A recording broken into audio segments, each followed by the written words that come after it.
kalian Kuda Patra Yono wonten siang menika nggih pinangkani pamundhut saking panjenenganipun Bapak Heru Purnomo kalian Ibu Age Renuswati. Ya nggih dalam rangka niki wau tedhak sinten Kang putrinipun ingkang keparing asma Agnia Reva Meklio Purnomo. Iki muga-muga putri ingkang dipun tedhak sinten kala wau nggih lan ugi menika ugi ngawontenaken kegiatan pentas seni paguyuban jaranan. Pramila niki wau anggenipun Bapak Heru samangke Kang putri bilih dipun tedhak sinten badhe dipun tanggapni jaranan. Nah nggih pramila wonten siang niki sampun kaleksanan anggenipun Bapak Heru angaturi dening kanca-kanca Kuda Patra Yuwana wonten panjenenganipun Kakang Mas Limpat lan ugi panjenenganipun Pak Eko, Pak Manto lan ugi Pak Yanto, khususipun Pak Jarno lan ugi Mas Rudi matur sembah nuwun menika tokoh-tokoh dari paguyuban Kuda Patra Yuwana. Lan ugi mbak bilih dumateng para rawuh ingkang katemben rawuh monggo niki katuran pinarah ingkang sekeca lan ugi ingkang katemben rawuh ugi niki Dik Dion lan ugi dipun sengkuyung dening kanca-kanca khususipun niki mboten kata lumpen wonten Kenting Pro Audio lan ugi teman-teman dari YouTuber Tulungagung ada Mas Karono dan juga ada Mas Momo, Mas Wisnu dipun sengguyung wagi dening para kanca-kanca pedagang. Matur sembah nuwun. Mangke pun kesupen Kuda Patra Yuwana dalu samangke ugi ngrawuhaken cak jo klitik kalian jo kluthuk ingkang badhe menghibur kula panjenengan sedaya. Pun kesupen mangke dalu ingkang siang menika sampun rawuh lan ugi ingkang dereng rawuh saged gethok tular amirsani Kuda Patra Yuwana wonten cak duojo ingkang badhe menghibur kula panjenengan sedaya. Ha nggih mbok bilih niki wau setunggal maupun setunggal sampun katuraken dening para penonton sedaya lan ugi para rawuh nggih matur sembah nuwun. Mugi-mugi samangke mbok bilih panjenengan ingkang remen kalian paguyuban Kuda Patra Yuwana samangke kagungan rejeki bilih badhe ngebyakne utawi nanggap Kuda Patra Yuwana niki saged berhubungan kalian Mas Limpat selaku ketuanipun paguyuban jaranan. Nah, sone ya kepenak lan ugi gamelane aja lali niki kagunganipun Kakang Mas Gaslek sing saka Branglor. Nah, niki jeli iki Tulungagung monggo mangke regane napa larang to Mas Pomo takon ngono mboten larang. Kuda Patra Yuwana niku sing penting dipun aturi menghibur panjenengan para rawuh regane iki saged dipun hitung kalian panjenengan Mas Lepat nggih murah meriah pomo nek rega dana 1000 piye Mas bisa jaranan pekel diboyong tapi nggih jenengan punjuli mesti ngoten to nggih terus pundi Dik Dewa niki sak lagu nggih pilih niki sinambi ngrantos wonten wingking dipun aturaken setunggal tembang Dik Dion utawi Dik Angel iki weh dan pokoke lek tunas-tunas muda iki muga-muga ya bisa ngrembaka khususipun seniman seniwati Tulungagung kata.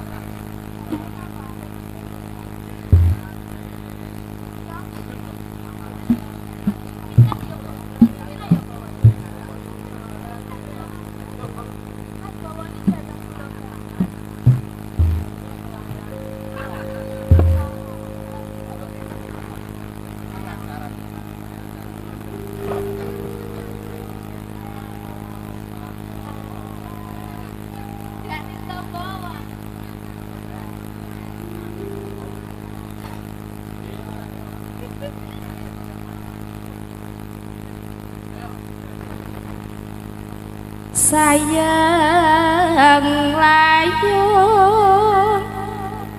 lelayung ati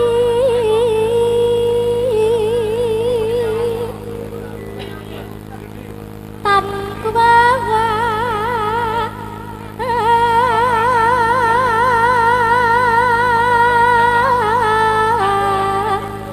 lamun hamba beda mung kahendem ing batine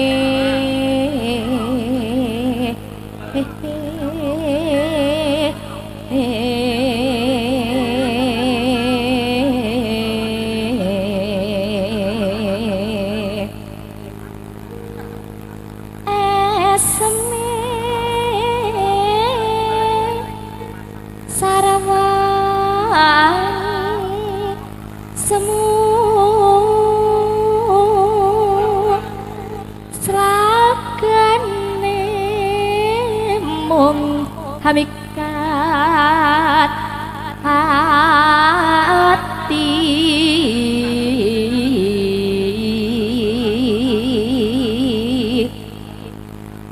patine hangra pa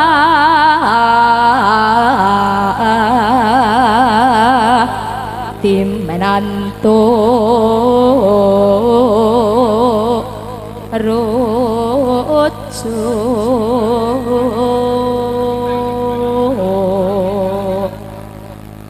apa teh anandang berantah besok kapan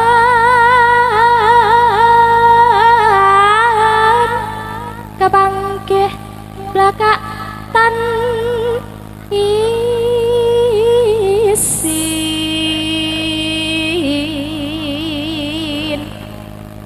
dendamane mung tresna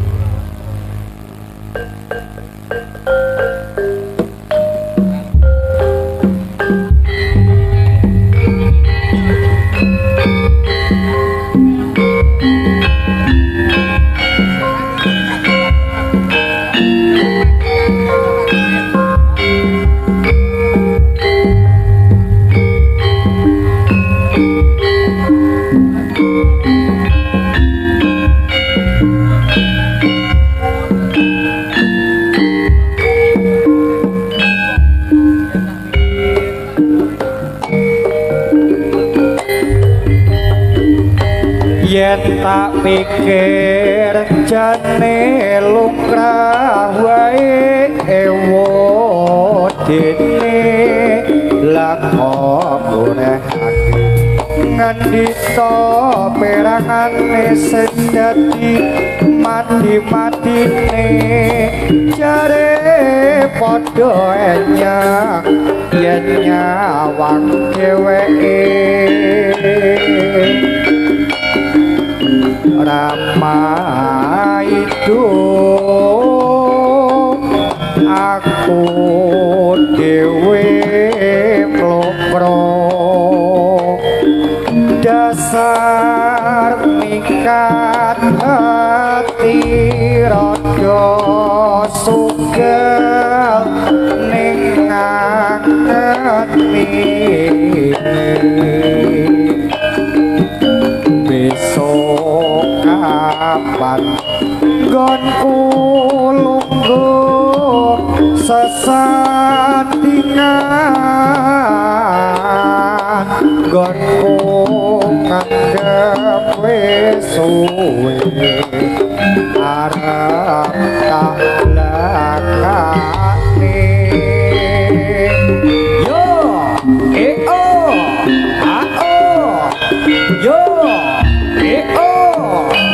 yo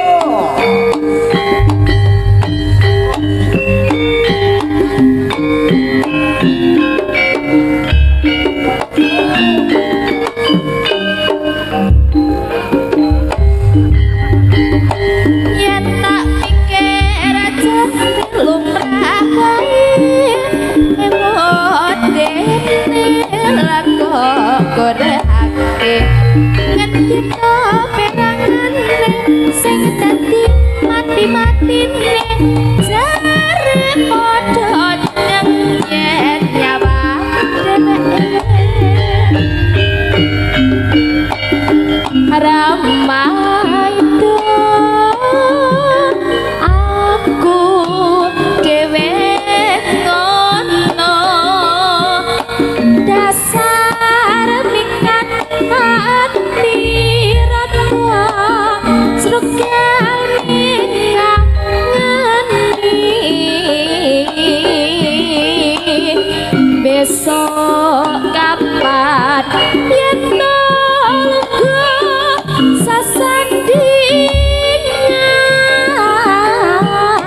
suwe arep tak belakang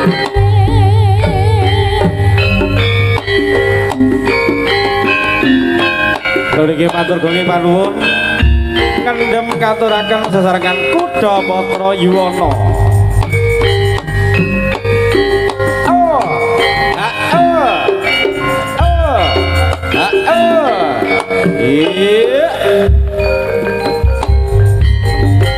Yen tak pikir jane lumrah wae ewadene lah kok gorehake ngendi to perangane sing dadi mati-matine jare padha anyeng yen nyawang dheweke Rama itu aku dewe plongo dasar mikat ati rada srugal ning ngangeni besok kapan gonku sesandingan gonku ngendem suwe arep tak belakane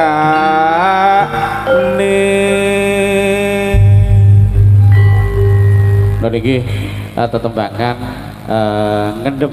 katuraken sesarengan kalian putra wayah Kuda Patra Yuwana lan ugi kanca-kanca pangrawit bosipun matur gunging panuwun lan ugi menika sampun siaga sami gati malih sumangga Pak Jarno kita aturaken sesarengan kalian turangga Jawi malih lan ugi pun kesupen para dulur para penonton sedaya samangke sak bibaripun paripurna wonten pagelaran siang punika mangke dalu kula panjenengan sedaya ugi bakal karawuhan bintang tamu wonten panipur Mas Jo Pritik kalian Jo Kluthuk ingkang badhe asung panglipur wonten panggung gembira wonten dalipun Mas Heru utawi Pak Heru sekeluarga. Nggih, apabila sampun ready monggo kita aturaken malih wonten jaranan Jawi Kreasi Kuda Patra Yuwana. Mas Limpa Tulung Agung tetep jaya yo.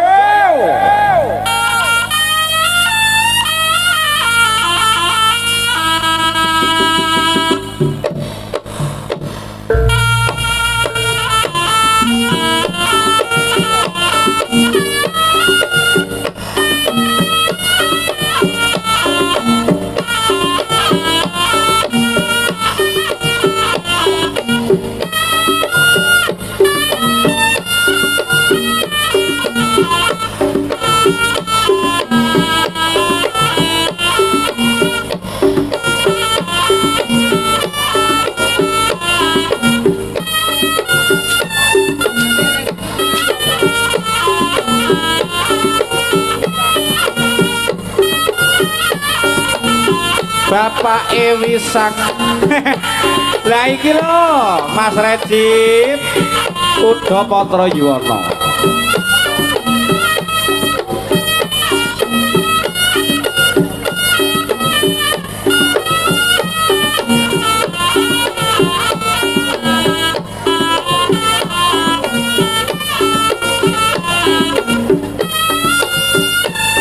lah Mas Tilu yo melu joget ki lho Mas Lipat kandhane kok rome Pak TNI ne yo joget ki lho Lur ayo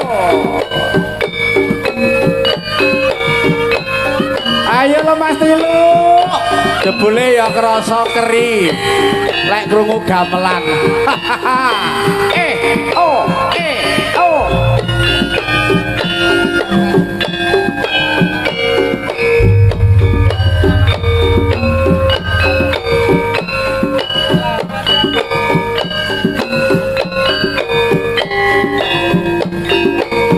Kuda Patra Yuwana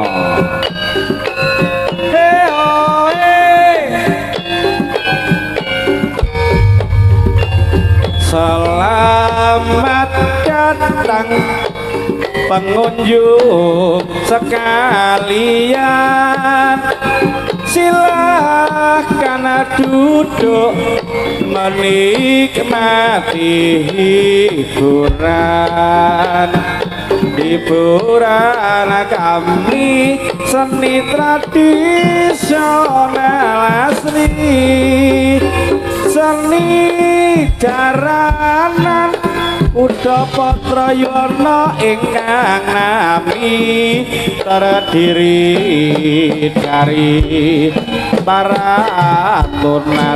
tunas muda menjunjung tinggi ada kebudayaan bangsa sesanti jaya mulya Udapatra Yono tetap jaya datang pengunjung sekalian silahkan duduk menikmati hiburan kami seni tradisional asli seni jaranan Udapatra Yono ingkang nami terdiri dari para tunas muda menjunjung tinggi ada kebudayaan bangsa sesanti jaya mulya kalisa ing sami kala matur suwun Mak Yun moga-moga anggenipun sesajian tansah laris manis. Ayo Mas Lilo la o e sesarengan kalian Mas Rejim sing hati-hati.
drijimu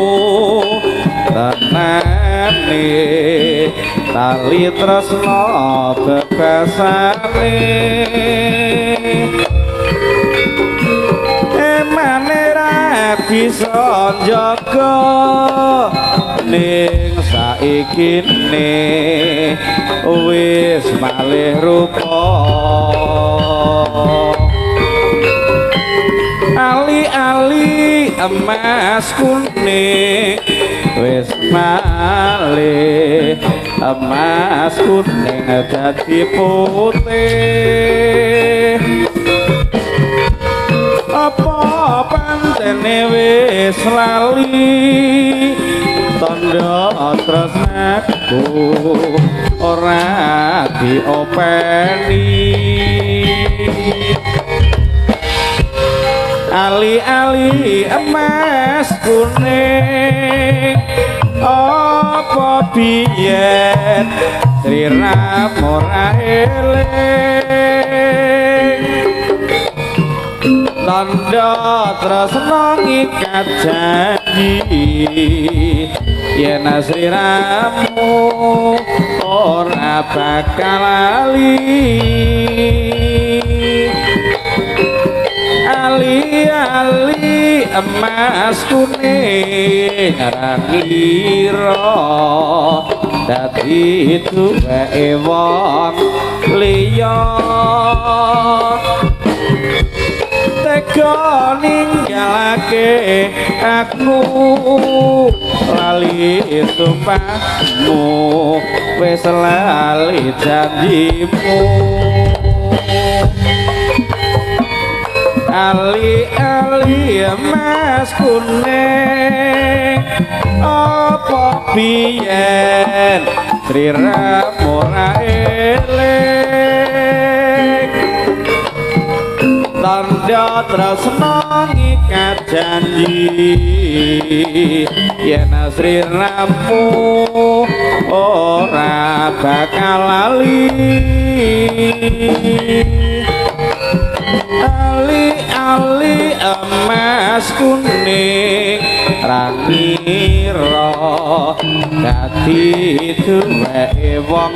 liya tega ninggalake aku lali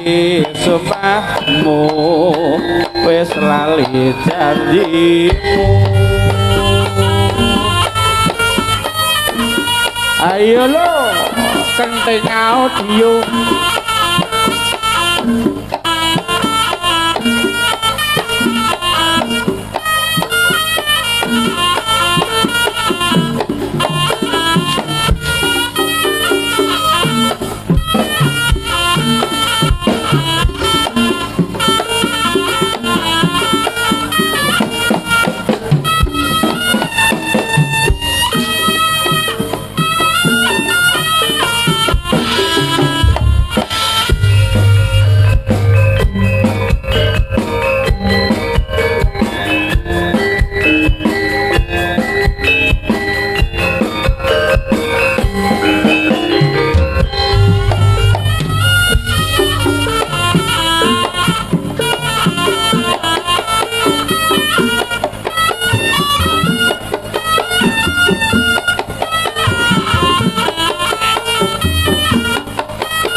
muga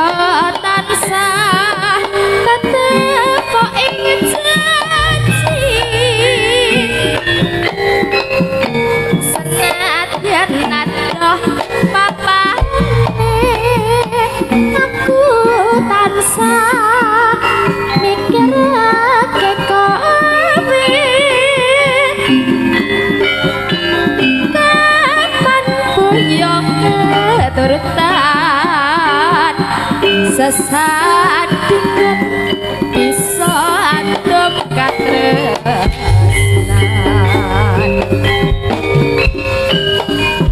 nyatane kabeh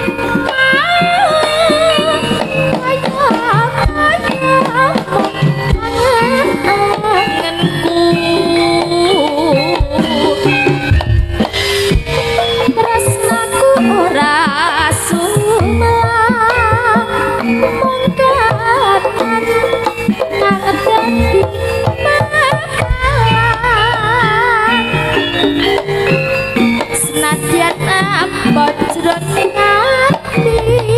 yen tresno ora kudu duweni jare monggo paribasan bekasan tresnaku mung trimo nyawa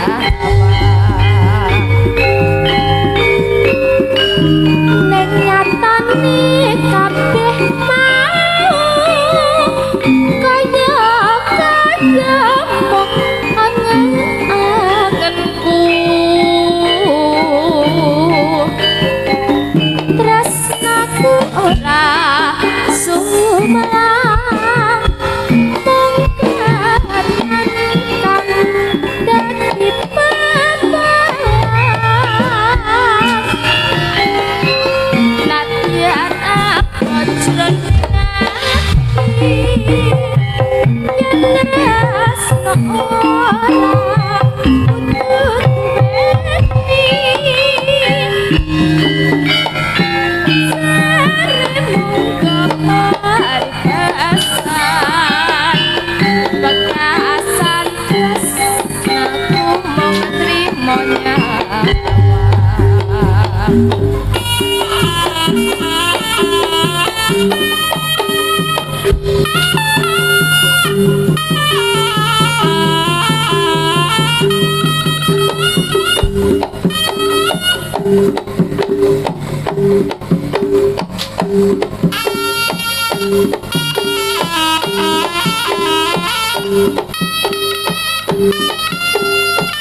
ayo lo mare Ji sarangan lo mesti lu sing hati-hati iki lho Kuda Patra Yuwana Pak Jarno wayahe yo yo ah yo oh yo yo John oh lo lo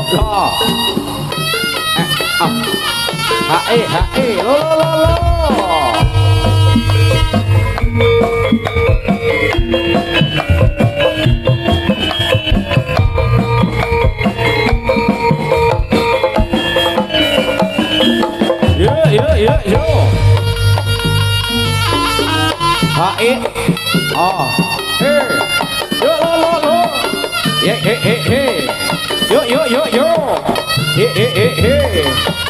yo lo yo ah oh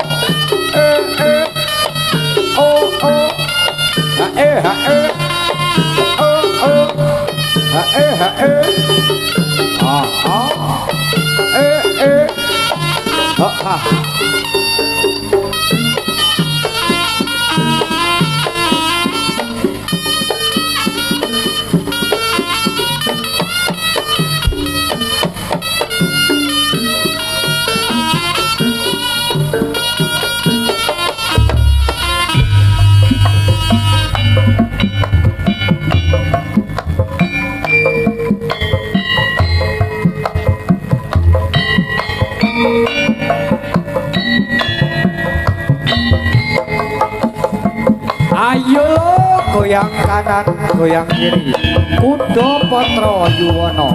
asri lo oh, ho, ho, ho.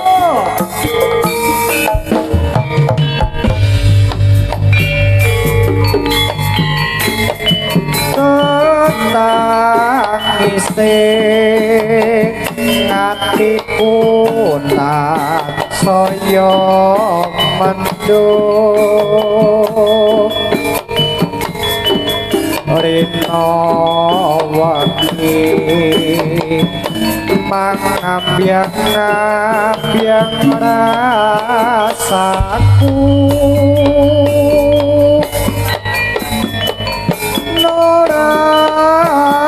bisa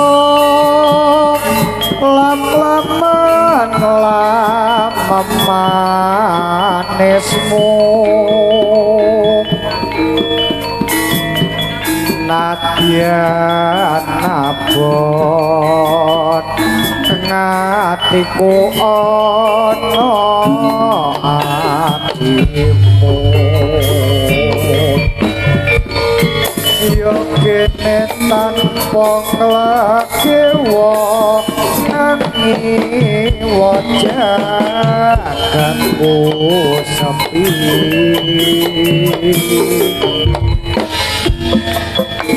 ngopo lamun ngimbangi kowe gengsi apa iya aku mung kudu ngenteni yen wis ana kumabane sela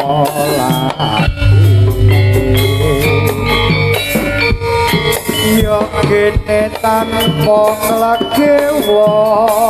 nanging wajaganku sepi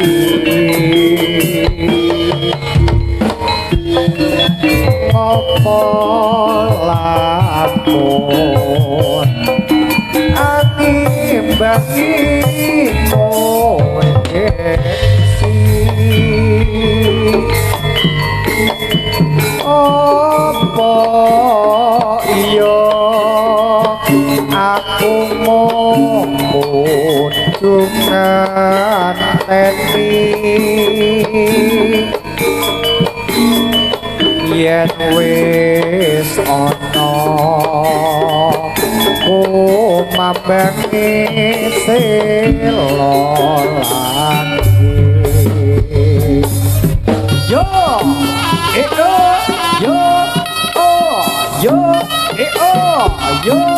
oh lo yo oh yo oh yo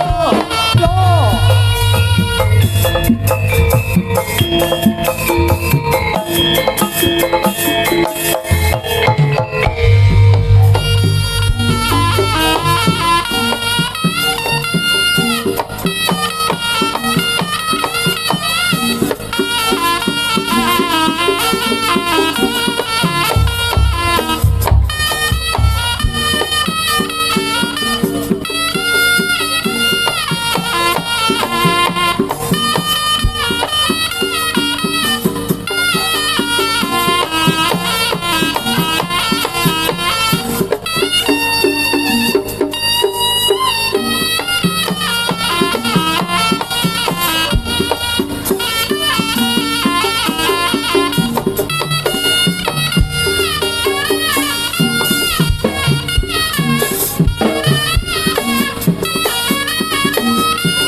Bisik kang semu gawe kebengi hatiku ora turu aku ngimpi dadi ratu walengku nganti saiki rino tak pundi kaya si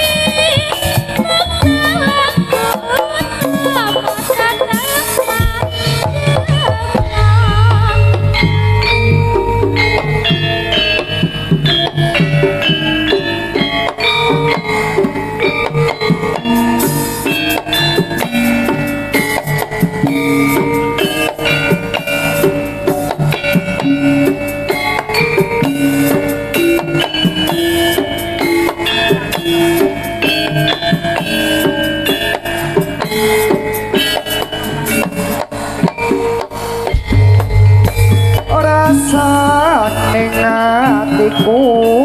tansah kudu angguyu semono aku mung norangira saka gedene disumbang asemu gawe bombonge hatiku ora turu aku ngimpi dadi ratu ratu mung ngeling nganti saiki Rikno wangi tak udin saya ngaji uga aku utama tetep langgono kantongan nimbal rondo kampung aja wagayo ayo kanca mbok aja padha nglenggon sing kanggon kampunge aman nyoto